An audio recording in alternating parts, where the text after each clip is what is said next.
నమస్తే అండి. మేము వైజాగ్ నుంచి వచ్చాము. ఇక్కడ గణపవరం మండలం పిప్పల గ్రామానికి.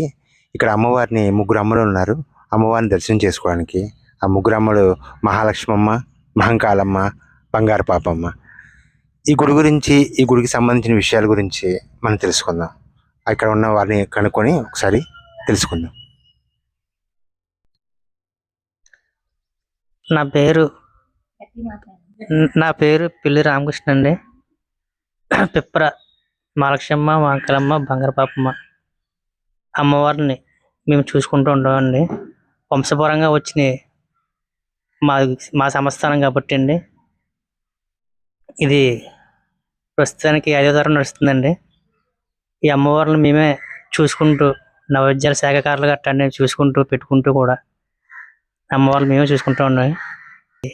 మహాలక్ష్మమ్మని శుభ్రషష్ఠి వెళ్ళిన నెల పొడుపుకి అమ్మవారిని ఇక్కడ పూలు గుడిసి వేసండి వారానికి ఒకసారి తిప్పడం జరుగుతుందండి. 3 నెలలు ప్రత్యేకించి ఈ 3 నెలలు కూడా అమ్మవారిని తిప్పేసిన తర్వాత లాస్ట్ రోజున జాతర జరుగుద్దండి. మార్చి నెలలో 14, 15, 16 ఆ డేట్ని బట్టి జరుగుతుంటుందండి. వచ్చేస్తే ఒకసారి ముందు వస్తుందండి, లేదంటే లాస్ట్ వీక్ని వస్తుందండి. మార్చి నెలలో మాత్రం తీర్థం జరుగుద్దండి. తీర్థం మాత్రం ఘనంగా చాలా వైభవంగా జరుగుద్దండి. నమస్తే అండి. నా పేరు సంధ్యారాణి. మేము వైజాగ్ నుంచి వచ్చామండి.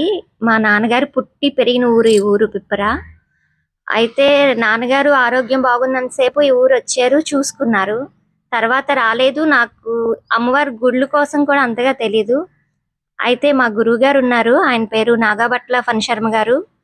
ఆయనకి అమ్మవారి కల్లో కనిపించి చెప్పారంట, ఇలాగ ఆయనకు ఆరోగ్యం బాగాలేదు, మొక్కు ఉండిపోయింది, మొక్కు చెల్లించుకోమని. నేను 28 సంవత్సరాల క్రితం వచ్చానండి. అప్పుడు కూడా తెలియదు. అంటే 1997 తాతగారు కాలం చేసినప్పుడు. ఇప్పుడు మళ్ళీ 2026 సంవత్సరంలో గురువుగారి దయ వల్ల వచ్చి అమ్మవారి దర్శనం చేసుకున్నందుకు చాలా సంతోషంగా ఉంది. అంటే ఇది గుడి మా తాత ముత్తాతల వాళ్ళు చైన్లో అమ్మవారు కనిపించి చెప్పారంటండి, నేను ఇలా పలానా చైన్లో ఉన్నాను, నాకు మీ చైన్ ఇమ్మని. అప్పుడు వాళ్ళు ఇచ్చిన స్థలం అండి ఇది. ఆ స్థలంలో ఈ ముగ్గురు అమ్మవార్లు వెలిశారు. నాకు తెలీదు. 5వ తరం అమ్మాయిని నేను వచ్చి ఇప్పుడు ఇలా దర్శనం చేసుకున్నాను.